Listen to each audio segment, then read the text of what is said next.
बोलो जयकारा बोल मेरे श्री गुरु महाराज की जय।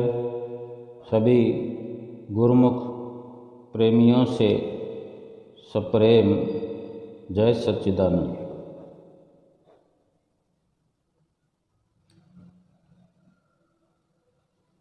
हम इस प्रकार का एक विचार करें कि हमारे हाथ में पानी है,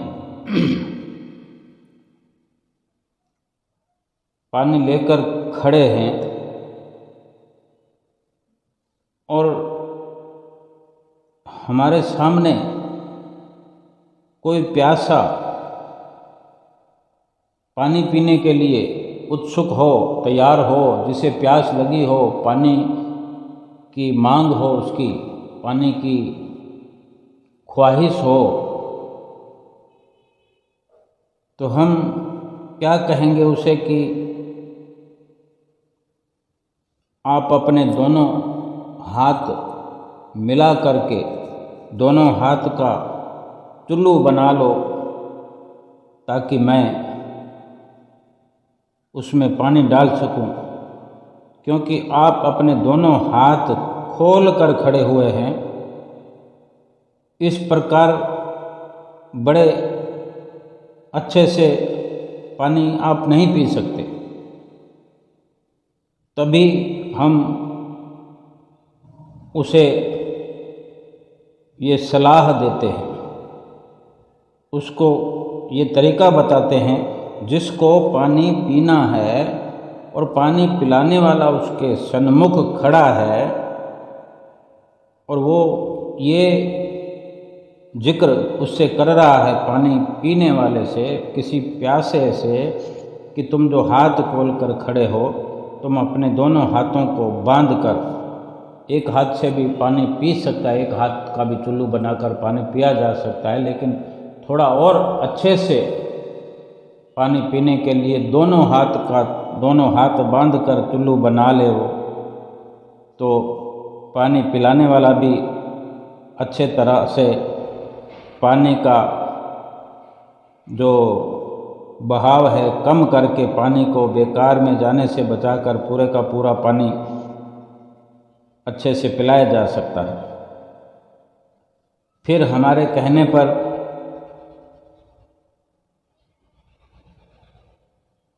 वो हाथ दोनों बांध कर चुल्लू बनाकर खड़ा हो जाएगा और हम पानी उसके हाथों में डालते जाएंगे, पानी पीता जाएगा। हम यहाँ पर ये विचार गहराई से करें कि हम पानी न भी डाल रहे हो, पानी हमने ना उसके चुल्लू में डाला हो, पर जब दोनों हाथ बंध जाते हैं, जब दोनों हाथ उस प्यासे ने बांध लिए,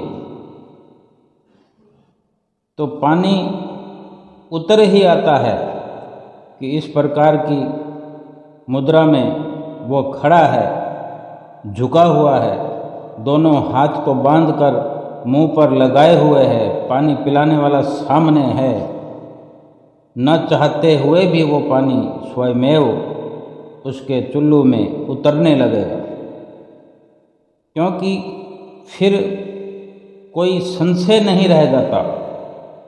पानी पिलाने वाला स्वयं साक्षी बन जाता है, गवाह बन जाता है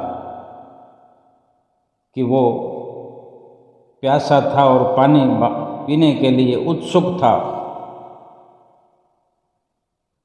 कि इसने दोनों हाथों को बांधकर इस प्रकार इस मुद्रा में झुककर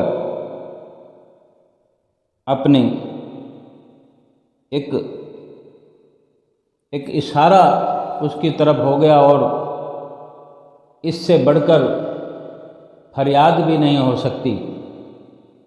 ये बहुत अच्छी इशारे में भावपूर्ण एक फरियाद कही जा सकती है अगर इंसान अपनी हर प्रकार से विचारधारा को लिए हुए होता है, लेकिन ये एक सच्चाई है कि कोई पानी पिलाने के लिए अगर तैयार हो और पानी पीने वाला इस प्रकार अपनी इस ऐसी मुद्रा बनाए तो स्वमेव वो अधिकारी बन जाता है। अब संत महापुरुष ये फरमाते हैं कि ये अपने अंदर निर्णय करने की बात है, अपने अंदर फैसला लेने की बात है कि अगर आज परमात्मा हमारे सामने प्रकट हो जाए, चलो परमात्मा को हमने उस निराकार रूप में नहीं देखा, परमात्मा परमेश्वर को, पार ब्रह्म परमेश्वर को हमने अपने श्री गुरु महाराज जी के रूप में तो नित्य प्रति देखा है, देख रहे हैं, देखते आए हैं, अंतिम श्वास तक, कई जन्मों तक देखते रहेंगे, देखते रहेंगे, देखते रहेंगे। अगर श्री गुरु महाराज जी हमारे सामने प्रकट हो जाएं और कहें कि ये गुरुमुख,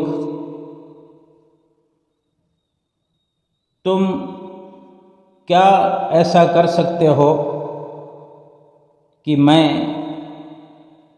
तुम्हारा बन जाऊं, मैं तुम्हारा बनकर तुम्हारे हवाले हो जाऊं, तुम्हारे सुपुर्द हो जाऊं। ये अपने विमल भाव से सतगुरु हमें ऐसा कहते हैं और हमसे पूछ रहे हैं कि तुम क्या कर सकते हो उस बदले में। जो अगर मैं कहूँ कि मैं आपका हो गया हूँ, आपका बन गया हूँ, तो बदले में आप क्या उसके बराबर में कर सकते हैं। तो फिर हम अगर अपने विचारों के अनुसार ज़्यादा से ज़्यादा कुछ न कुछ हम देना चाहते हैं, तो हमारे पास क्या है, हम खीसे अपनी जेब टटोलने लगते हैं, सोचते हैं अपनी क्षमता के, अपनी सामर्थ्य के हिसाब से। जब भी हम सतगुरु के सामने जाते हैं, सतगुरु से मिलने जाते हैं, तो कुछ न कुछ तो उपहार स्वरूप लेकर जाते हैं। वो उपहार क्या होते हैं? कोई सांसारिक सामान होते हैं या संसारी जो हमारे पास खर्च करने के लिए रुपया पैसा होता है, वो नकदी इत्यादि होते हैं। उपहार कुछ भी हो सकता है, या हम यूँ कहें कि हम अपने जेब से देखेंगे कि 100 के नोट भी हैं, 50 के भी हैं, 500 के भी हैं, 2000 का भी है, तो हम सोचने लग जाएंगे, थोड़ा विचार करेंगे, 100 50 तो ठीक नहीं है, 500 वाला भी ठीक नहीं है, चलो 2000 रुपये मत्था टेक देते हैं, या 2000 के 2 नोट टेक देते हैं, 10,000 रुपये मत्था टेक देते हैं, या कोई और इस प्रकार कोई गिफ्ट, कोई नजराना देने के लिए भी हम विचार कर सकते हैं। और हम कर क्या सकते हैं? इससे बड़ी बात करने के लिए हम खुद समझ सकते हैं, 1 लाख मत्था टेक देंगे, करोड़ टेक देंगे, यानी अपनी शाब्दिक भाषा है या अपनी एक सामर्थ्य की बात है। वो सब कुछ है तो सांसारिक, लेकिन सतगुरु श्री गुरु महाराज जी अगर हमसे पूछ रहे हैं, तो हमने सबसे पहले ये समझना है कि वो क्या क्या कह रहे हैं, उनकी तरफ से क्या प्रवचन हो रहे हैं, उनके कहने के मायने क्या है। हम नोटों में, रुपए पैसों में, उपहार में, गिफ्ट में जवाब दे रहे हैं, लेकिन उनका जो पवित्र सवाल है उनके प्रवचनों में, उनका बड़ा सवाल यह है कि हम ऐसे समय में क्या अपने आप को उनका बनाने के लिए तैयार हो जाएंगे। जब सतगुरु ने इतनी कृपा हमें कर दी अचानक से, ये खाली अपने आप को ये साबित करने की ये चर्चा है कि हम इसके माध्यम से अपनी शक्ति को टटोल सकते हैं, अपनी विल पावर को जान सकते हैं, अपनी असलियत को समझ सकते हैं कि हम क्या हैं। हम जो सतगुरु के सामने श्री गुरु महाराज जी के सन्मुख आए दिन ऐसे अवसर मिलते हैं हमें, तो कभी इस तरह की विचारधारा भी होनी चाहिए। तो अगर हम कुछ रुपए पैसे मत्था टेक देते हैं, लेकिन श्री गुरु महाराज ने तो हमें खुला न्योता दिया है, पेशकश की है कि वो हमारे बनना चाहते हैं। जब हमारी समझ में नहीं आया, हमने कोई उपहार सोच लिया देने के लिए, नकदी इत्यादि देने के लिए हमने मन बना लिया, तो श्री गुरु महाराज जी ने विस्तार से अपने सवाल को दोहराया, उसके मायने समझा करके सीधी सीधी सरल भाषा में वचन किए कि क्या आप भी मेरे बन सकते हो, हमारे बन सकते हो, हमारे बनने को तैयार हो। तो अब हमने ये अपना निर्णय सोचना है, देखना है, अपने अपने अंदर से हम पूछें, अभी का अभी अपने से सवाल करें, अपने अंदर खोज करें कि हमारे पास इस तरह का जवाब क्या बन सकेगा कि हाँ श्री गुरु महाराज जी, मैं आपका बनने के लिए तैयार हूँ, मैं अपने आप को आपके सुपुर्द करने को तैयार हूँ, जैसे कि आप मेरे बन गए हैं, मैं भी आपका बन गया हूँ और मैं आपका बन जाऊँ, इसके सिवाय तो और कुछ है ही नहीं मेरे पास। और मैं और कुछ दे भी क्या सकता हूँ। जो उपहार हम विचार करते हैं, हम उनके बारे में सोचें, क्या वो हमारे हैं? हम स्वयं सतगुरु के बन जाएं, इससे बड़ा कुछ भी नहीं हो सकता, ना अपने लिए ना सतगुरु के लिए। सतगुरु के अगर हम स्वयं बन जाएं, हम ये बात कह सकते हैं कि मैं भी आपका बनने को तैयार हूँ।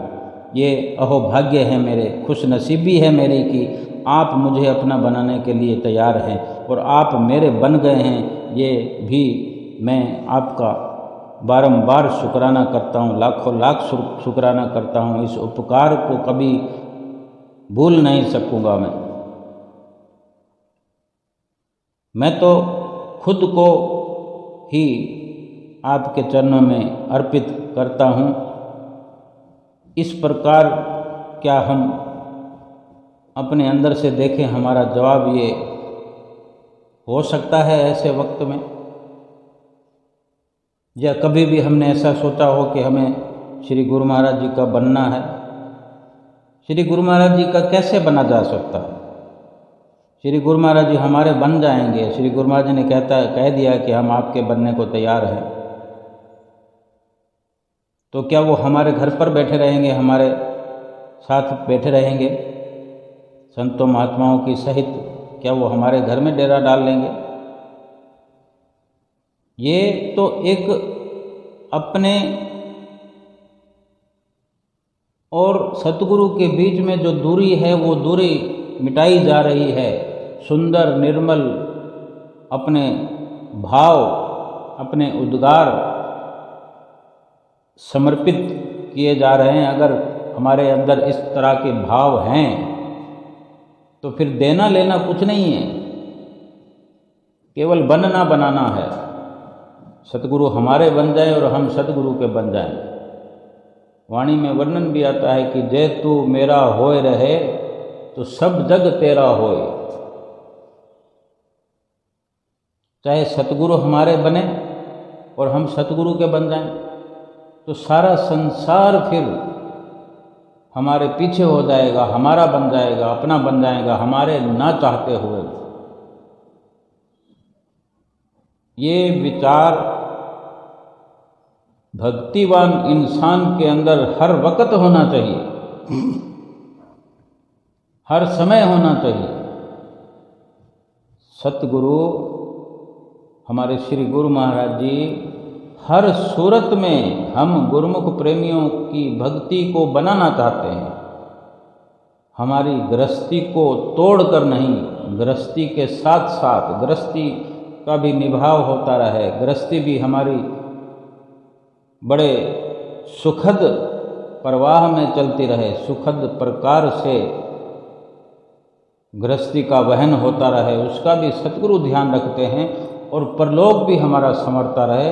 और ये जो हमारे दिल के भाव हैं वो हमारे अंदर से प्रकट करवाना चाहते हैं कि अगर कहीं कोई कमी पेशी है तो हम साहस करके इस प्रकार के विचारों को अपने अंदर से ऊपर उबारें कि सतगुरु क्या चाहते हैं ये भी हम समझें। श्री गुरु महाराज जी को हमसे कुछ नहीं चाहिए। आज जो भी गुरुमुख श्री अनंतपुर धाम दरबार में जुड़े हुए हैं, जिनको सतगुरु की शरण मिली है, कोई 50 साल से लगा हुआ है, हम आपस में गुरुमुख भाई बहन मिलते हैं, कोई बातचीत होती है तो ये सुनने सुनाने का सिलसिला चल जाता है। कोई कहता मैंने तीसरी पातशाही गुरु महाराज जी के समय नाम लिया था, कोई कहता है मेरी नानी दूसरी पातशाही गुरु महाराज जी के समय से दर्शन किया करती थी, कोई कहता है हम तो पाकिस्तान से लगे हुए थे, फिर 1947 में तीसरी पातशाही गुरु महाराज जी जैसे अपने साथ गुरुमुख परिवारों को लाए, और फिर उसके बाद में विभाजन के समय जो सरकारी इस आपदा में मुसीबत में जो बंटवारा हुआ तो लोग हिंदुस्तानी बन करके उस जगह से अलग हो गए। श्री गुरु महाराज जी भी स्वयं श्री आनंदपुर में अपना हमेशा के लिए निवास कर लिया। जो भी हो, लेकिन इस तरह की बातें चलती है। लोग आज बुजुर्ग हमारे सामने होते हैं, कोई 80 साल 90 साल की उम्र के, तो वो इस तरह की हमें कुछ लीलाएं सुनाते हैं श्री गुरु महाराज जी की। इस प्रकार की जो भी सुंदर लीलाओं का वर्णन करते हैं जो उन्होंने देखा होता है, तो ये बहुत पुराना हो सकता है। हम अगर 40-50 साल की उम्र में हैं तो हमने अपने दादा से, अपने पिताजी से, अपनी माताजी से, अपनी दादी से, नानी से, नाना से ऐसा सुना है, ऐसी ऐसी श्री गुरु महाराज जी के बारे में सुनते रहे हैं। और हम स्वयं आज अगर 50-60 साल की उम्र में, 40 साल की उम्र में, तो हम धीरे धीरे पुराने होते चले जा रहे हैं। हम भी ये बातें फिर कहेंगे हमारी दादी ऐसा कहती थी, हमारी नानी ऐसे कहती थी, हमारे परदादा ऐसा कहते थे।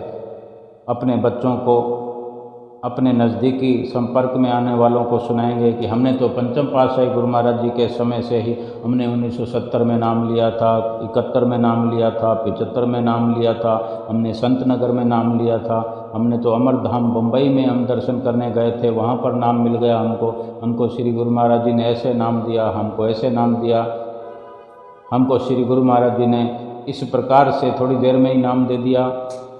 कोई कहता है हमें तो बिना मांगे ही नाम मिल गया। श्री गुरु महाराज जी ने पूछा कि नाम लिया है, हमने कहा नहीं लिया, तो श्री गुरु महाराज जी ने नाम जपवा दिया, नाम दे दिया। कितने प्रकार की ऐसी विचित्र विचित्र वाणियाँ गुरुमुख प्रेमियों के अंदर है। हमने ये सोचना है, ये चर्चा करनी है कि क्या कभी भी किसी को किसी प्रकार से श्री गुरु महाराज जी ने थोड़ा सा भी कष्टपूर्ण व्यवहार किया, कभी किसी से ऐसी मांग की कि कोई गुरुमुख संकट में पड़ जाए?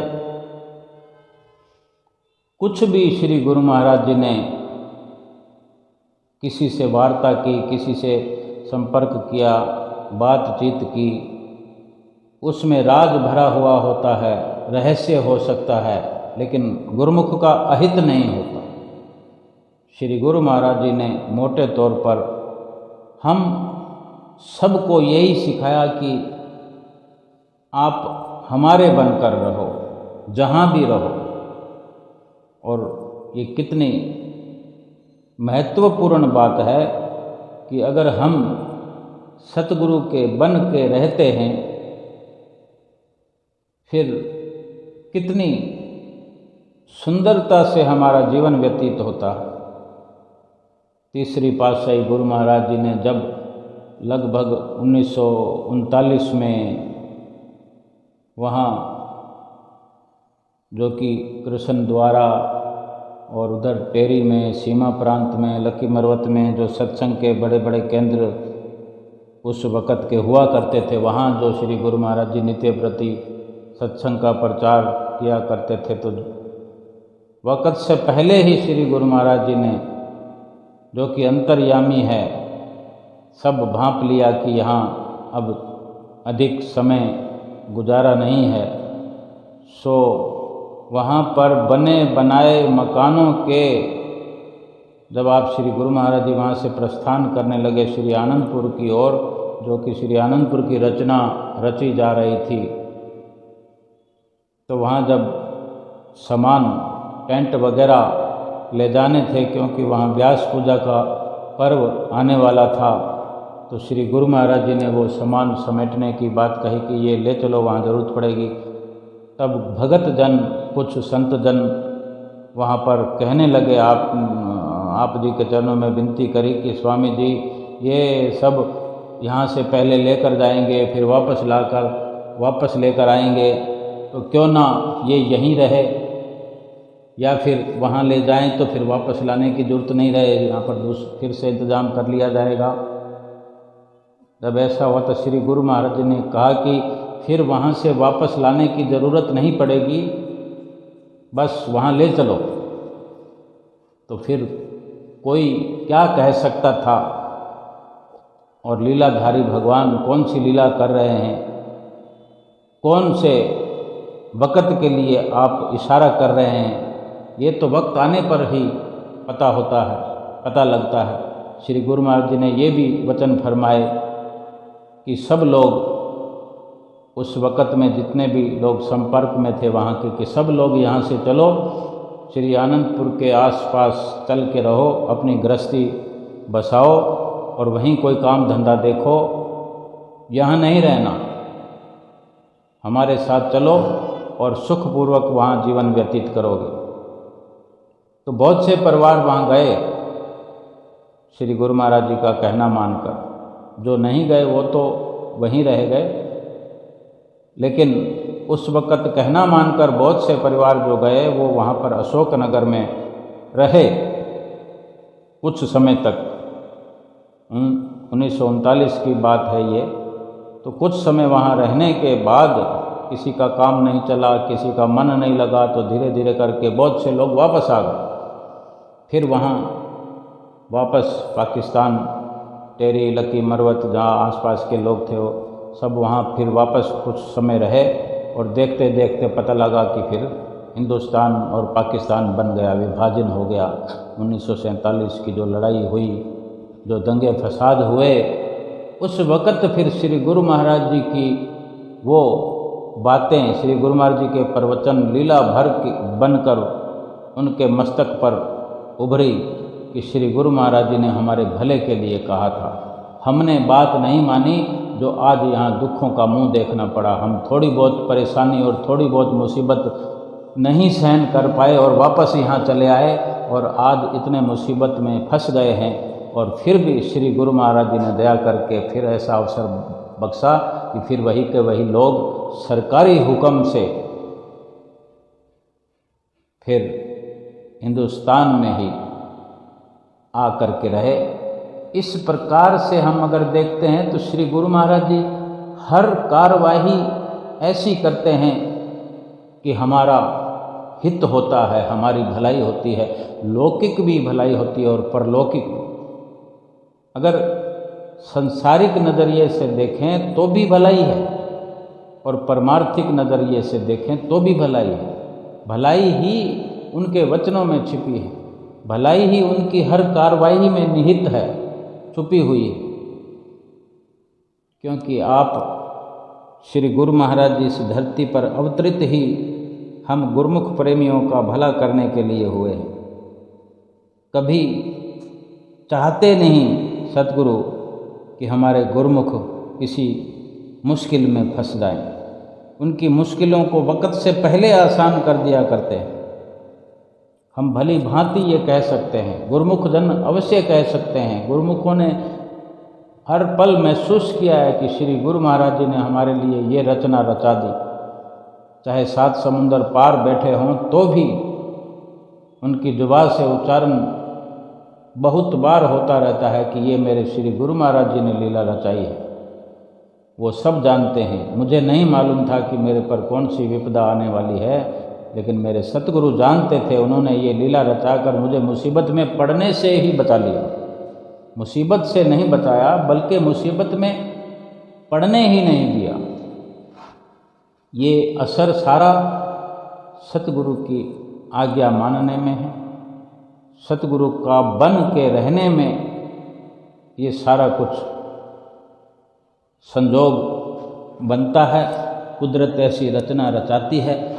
तो जब कोई इंसान कहता है कि हम भजन भक्ति करेंगे, जब दुख मुसीबत आएगी तो सतगुरु को पुकारेंगे, सतगुरु ऐसा कहते हैं कि तुम्हारी मुसीबत को कम कर देंगे, लेकिन सतगुरु के इशारों को ठीक ठीक समझें और पूरी दिलचस्पी से पूरी सूरत की डोर सतगुरु के चरणों में एक अटूट रिश्ता बन जाए और पूरी सतगुरु की आज्ञा में हमारा जीवन हो जाए, तो मुसीबत तो आती ही नहीं है। मुसीबत तो आने ही नहीं देते सतगुरुदेव महाराज जी।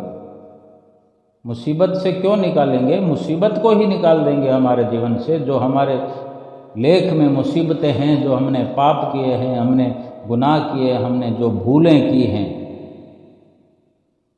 वो सब अपने आप पर, अपने तन पर कष्ट सहन कर हमें बेखौफ करते हैं। इसीलिए कहते हैं, जे तू मेरा होए रहे तो सब जग तेरा होए। तो हमारे लिए कितना सस्ता सौदा है कि हम सतगुरु के बन के रहें। सतगुरु ने तो कह दिया कि हम तो तेरे बनने को तैयार हैं। हमारी तरफ से देर है तो हम देर क्यों करें? ये तो वो सस्ता सौदा है जो इस लोक में केवल सतगुरु ही बांट सकते हैं। ऐसी भक्ति, ऐसी सरल मुक्ति गुरुमुखों के जीवन में ही आ सकती है, सतगुरु की दया से, सतगुरु की रहमत से, सतगुरु की कृपा से। अगर ये बात हमारी सोच में क्लियर हो जाए, साफ हो जाए कि हम सतगुरु के बनने को तैयार हैं, बड़े अच्छे से हम संकल्प कर लें, ये मान लें कि सतगुरु का बन के रहने में लाभ ही लाभ है। सतगुरु को कुछ चाहिए नहीं, सतगुरु तो देने के लिए आए हैं, वो तो मालिक हैं। वो हमारा सच्चा निर्मल प्रेम चाहते हैं। यही बात हमारी सोच में अगर साफ हो जाए तो ये सूत्र हमारी जिंदगी को बदल सकता है, हमारे लोक परलोक संवार सकता है। हमारी तो यही सफाई होनी चाहिए,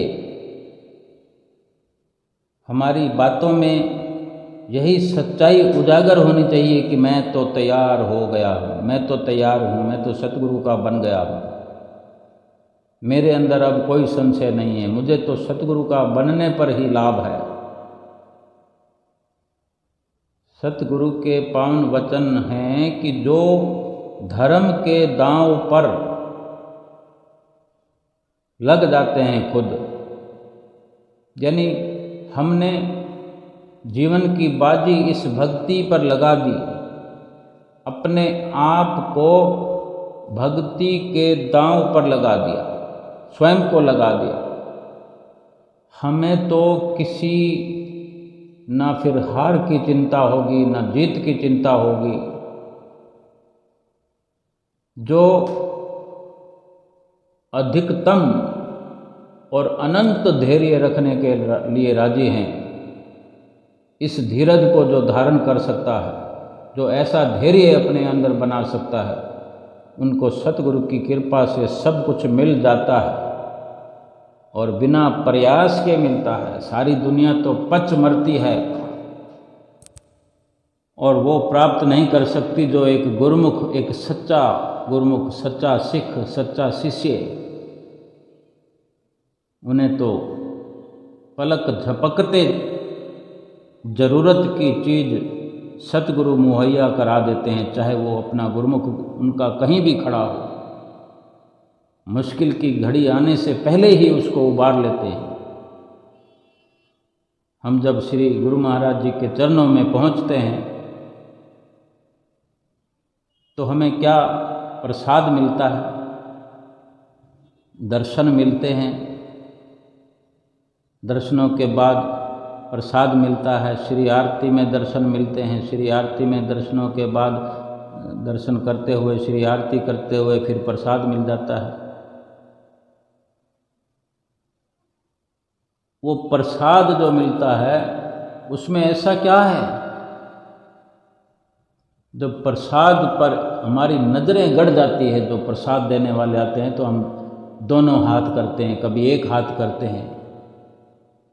जैसे कि हम तो अब वो अगर उसको कीमत में आंकें तो वो प्रसाद 10 रुपये का पैकेट भी हो सकता है, 20 का भी हो सकता है, 50 वाले भी होते हैं, 100 रुपये वाले भी। पर 100 रुपये का प्रसाद भी गुरु महाराज जी बटाते हैं। गुरु महाराज जी तो धनवानों के धनवान हैं। वो जो हमें देना चाहें कहीं से भी व्यवस्था हो जाती है, रिद्धियाँ सिद्धियाँ हाथ बांधे उनके आगे खड़ी है। लेकिन हमें ये विचार करना है, क्या वो प्रसाद हमने कभी देखा नहीं होता? क्या हमने कभी उसको यूज नहीं किया अपने घर में? हम चाहे लखपति हों, करोड़पति हों, लेकिन उस प्रसाद की ओर ऐसे मन खिंच जाता है, ऐसा एक अपना भाव प्रकट होता है कि श्री गुरु महाराज जी दे रहे हैं, तुरंत ले लो। ये श्री गुरु महाराज जी की रहमतें नहीं है तो क्या है? सतगुरु की आशीष उसके अंदर समाई होती है। और श्री गुरु महाराज जी के भी उसमें कई रहस्य छिपे होते हैं। हम वो प्रसाद एकत्र करते हैं, घर लाते हैं, वो प्रसाद कहीं का कहीं जाता है। घर में जाने कौन आता है जो वहाँ बैठकर चाय के साथ वो प्रसाद खाता है। श्री गुरु महाराज जी हमें कहते नहीं कि ये प्रसाद उसको खिलाना, उसको खिलाना, लेकिन श्री गुरु महाराज जी स्वयं जानते हैं कि ये प्रसाद वहाँ जाएगा। लेकिन वो जिसके द्वारा भी जहाँ पहुँचाना चाहते हैं, हर त्यौहार पर हर गुरुमुख नहीं आ सकता, लेकिन गुरु महाराज जी का प्रसाद उनको घर बैठे मिलता है। जो गुरु महाराज जी के चरणों से जितना जुड़ा होता है, जितना जुड़ाव होता है, उसको घर बैठे आशीर्वाद मिलता है, प्रसाद मिलता है, सुख मिलता है। सब कुछ ये व्यवस्था हमारे श्री गुरु महाराज जी करते हैं। श्री गुरु महाराज जी भगवान नहीं हैं तो फिर क्या है? फिर भगवान कैसे होते हैं? जो हमारे लोक को संवारते हैं, परलोक को संवारते हैं। हमें कहाँ कहाँ 7 समुंदर पार तक हमें श्री आनंदपुर दरबार से प्रसाद आकर के हमारे घर में पहुँचता है। पहुँचाने वाले फिर भगवान नहीं हैं तो क्या है? भगवान फिर कैसे होते हैं? इतनी बड़ी व्यवस्था कौन कर सकता है? इतनी लंबी सोच कौन रख सकता है? जहाँ भी कोई गुरुमुख पुकारता है वहाँ पर रिद्धियाँ सिद्धियाँ पहुँचकर, कुदरत भी वहाँ पहुँचकर सतगुरु के फरमान से अपने गुरुमुख की एक पुकार पर वहाँ पहुंचकर अपने गुरुमुख का कार्य संवारते हैं। भगवान नहीं है तो क्या है? क्या हमने समझ लिया है? क्या हमें यकीन हो गया है कि हमारे सतगुरु ही स्वयं साक्षात साकार रूप में भगवान हैं? क्या हमें यकीन आ गया है? हम कहते हैं हम तो भक्ति में लगे हुए हैं, हम भक्ति करते हैं, हम दर्शन करते हैं। हमने भक्ति को किया ही कितना है, भक्ति को अपने अंदर भरा ही कितना है। अभी हम क्या जानते हैं भगवान के बारे में, सतगुरु के बारे में हमने जाना ही क्या है अभी? क्या एक जन्म में हमने इतना कुछ जान लिया? इतनी विशाल जो रचना श्री आनंदपुर दरबार की है, ये कंस्ट्रक्शन श्री आनंदपुर दरबार का, जिसको हम लीला कहें, रचना कहें, श्री गुरु महाराज ने रचाई है। इसके अलावा जो श्री दरबार से जो किरणें निकलती हैं, सूर्य की किरणों के समान उसका प्रकाश फैलता है। प्रकाश के साथ उस सूर्य की किरणों से उष्णता, गर्मी पहुंचती है। किसी को उजाले की ज़रूरत है, किसी को गरमाइश की ज़रूरत है, किसी को अपना अंधेरा मिटाना है, किसी को भक्ति की किरणों की ज़रूरत है। एक रहस्य नहीं, हजारों लाखों रहस्य, हजारों लाखों राज छुपे हुए हैं श्री गुरु महाराज जी की हर कार्रवाई में। हमने कितना जान लिया है, हम कुछ जान ही नहीं सकते। हमारे में इतनी ताकत नहीं है कि हम कुछ जान सकें। अपने सतगुरु को पहचानने के लिए भी स्वयं सतगुरु ही हमें वो आँख बख्शना चाहते हैं। क्या हम उस आँख को जो सतगुरु हमारी खोलना चाहते हैं, हम क्या उस आँख को पाना चाहते हैं? क्या हमने पा लिया है? जिस आँख से वो देखा जा सकता है जो सतगुरु की रचाई इस सृष्टि में सतगुरु ही स्वयं हमें दिखाना चाहते हैं। पहले उस आँख के बारे में विचार करें कि वो हमारी आँख, दिव्य दृष्टि, अंतर्दृष्टि उघड़ जाए, आँख खुल जाए, वो आँख मिल जाए। जो भी कुछ मिलेगा, सतगुरु ने वचन फरमा दिए हैं कि जो कहा गया है मानने के लिए, जो आज्ञा मिलती है महापुरुषों की, जो श्री परमहंसों ने हमारे लिए जो आज्ञा नियुक्त की है, बहुत सारी आज्ञाएं हैं, बहुत। कभी हम विचार करें, हम नित्य प्रति सोचते हैं कि 5 नियमों की पालना करनी है, 2 घंटे भजन अभ्यास करना है, बस 2 सेकंड में इस बात को हमने कह दिया या सुन लिया।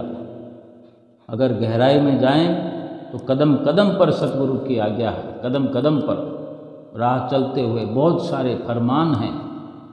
हम जाने या ना जाने, सत्संग में क्या सुनने को मिलता है कि श्री गुरु महाराज जी ने ऐसा किया, श्री गुरु महाराज जी ने वैसा किया, श्री पहली पातशाही गुरु महाराज जी ने वहाँ ऐसा किया, वहाँ ये वचन फरमाए, वहाँ पर दूसरी पातशाही गुरु महाराज ने ऐसी रचना रचाई, तीसरी पातशाही गुरु महाराज जी ने, चौथी, 5वीं, अब 6ठी पातशाही हुजूर गुरु महाराज जी ने कहाँ कहाँ किस प्रकार से किससे व्यवहार किया, वो हमारे लिए आदर्श हैं। क्या हम उन सब पर चलने की कोशिश करते हैं, सोचते हैं? हमारा तो घर में फसाद है, बाहर फसाद है, इधर उलझन है, उधर उलझन है, दुकानदारी या बिजनेस है तो उसमें लूटमार है। और सतगुरु के तो चलन ही अलग होते हैं, गुरुमुखों के भी चलन अलग होते हैं। हम कहते हैं कि हम भक्ति करते हैं, हम कितना भक्ति कर लेते हैं, कितना कर सकते हैं? सतगुरु के नक्शे कदम पर चलना शुरू भी किया है कि नहीं? और हम ये भाव बना लेते हैं मन में कि हम तो बहुत पुराने भगत हैं। वो बहुत बातचीत में हम कहते हैं कि वो बड़े गुरुमुख लोग हैं, ये बहुत पुराने लगे हुए हैं। अभी जैसे श्री दरबार में हर पर्व पर संगत पहुंचती है तो कोई इस प्रकार से कहता है कि बड़े खुले दर्शन करके आए हैं, बड़े सुंदर दर्शन करके आए हैं। तो उसके लिए तो बहुत बड़ी बात है कि वो पहले से अधिक नित्य नियमों की पालना करेगा, पहले से अधिक भजन अभ्यास करेगा, पहले से अधिक सात्विक जीवन व्यतीत करेगा। अगर ये सब नहीं करेगा तो फिर खुले दर्शनों का क्या फायदा हुआ। सुंदर दर्शनों का क्या फायदा हुआ। ये लाभ तब है कि जब उन दर्शनों को संजोग कर अपने अंदर इजाफा करें, पहले से अधिक लाभ की ओर बढ़ते चले जाएं, अपने आप को ऊंचाई पर ले जाने का प्रयास करें। ऊंचाई पर हमें ले जाने की जरूरत नहीं, ऊंचाई पर श्री गुरु महाराज जी अपने आप पहुंचा देंगे। हमें पहले से भी अधिक सतगुरु के वचनों पर अमल करने की ज़रूरत है कि आज अगर हम दर्शन करके घर लौटते हैं तो ऐसा मन बनाकर कि हे गुरु महाराज जी, मैं पहले से अधिक करूँगा, इन बातों में अपना सुधार करूँगा, तो उद्धार तो फिर अपने आप ही हो जाएगा। अगर हम सुधार करेंगे तो फिर अपने आप उद्धार हो जाएगा, क्योंकि सतगुरु ने जो हमें बख्शिशें की हैं, जो दर्शन हमें खुले खुले दिए हैं, सुंदर सुंदर दर्शनों से नवाजा है, उनमें सब कुछ भरा हुआ है। अगर हम खोज ही नहीं करेंगे, दर्शन करके आए और वो बंद डिब्बी करके रख दी, फिर कभी दर्शन करने चले आएंगे, डिब्बी बंद करके रख देंगे। अगर खोज नहीं करेंगे, टटोलेंगे नहीं, तो फिर उसका लाभ आगे बढ़ेगा नहीं। भजनों में, भजन अभ्यास में कमी है तो उसको पूरा कर देना है। कमी तो है ही, कमी तो है, जितना भी हम करते हैं कमी तो है। हम अपनी श्रद्धा को जितना बढ़ाना चाहें बढ़ा सकते हैं। हम कह सकते हैं कि हम श्रद्धा से करते हैं, बहुत अच्छी बात है, लेकिन कितनी श्रद्धा कर सकते हैं। ये कल युग है, कल युग के अंदर इतना सुंदर स्वर्णिम अवसर मिला है, लेकिन हम जिस जंजाल में रहते हैं, जिस संसार में मायावी उलझनों में उलझे रहते हैं, ये तो गनीमत सतगुरु हमारे साथी हैं, हमें बार बार निकालते रहते हैं। लेकिन हम ये नहीं कह सकते कि हमने प्रेम भी अब बना लिया है, हमने भाव हमारे सुंदर हो गए हैं, सब कुछ हो गया। अभी ना के बराबर है। ऐसा मान के चलना पड़ेगा कि हम बहुत कुछ हमको करना है, हम इतने पाप साथ में लेकर आए हैं, उनको अच्छे से धोना है। तो ये सतगुरु की कृपा बनी रहे और हमारा ये भाव बना रहे, ऐसा संकल्प हमारे अंदर होता रहे कि हमें पहले से ज़्यादा करना है, पहले से अधिक करना है। रोज़ इस संकल्प को दोहराते हुए रोज़ ऐसा प्रयास भी करते रहें, अमल करते रहें। लाभ दिलाने वाले स्वयं सतगुरुदेव महाराज जी हैं, वो अंतर्यामी हमारे अंदर बैठकर हमारी कार्रवाई को देख रहे हैं। ये भाव भी हमें हमारा होना चाहिए कि हम क्या कर रहे हैं वो सब सतगुरु की नज़र में है। और ऐसा सोचकर ही हर कदम बढ़ाएं, हर कदम उठाएं और हर श्वास खर्च करें, तो हमारा लोक और परलोक संवर जाएगा। बोलो जयकारा बोल मेरे श्री गुरु महाराज की जय।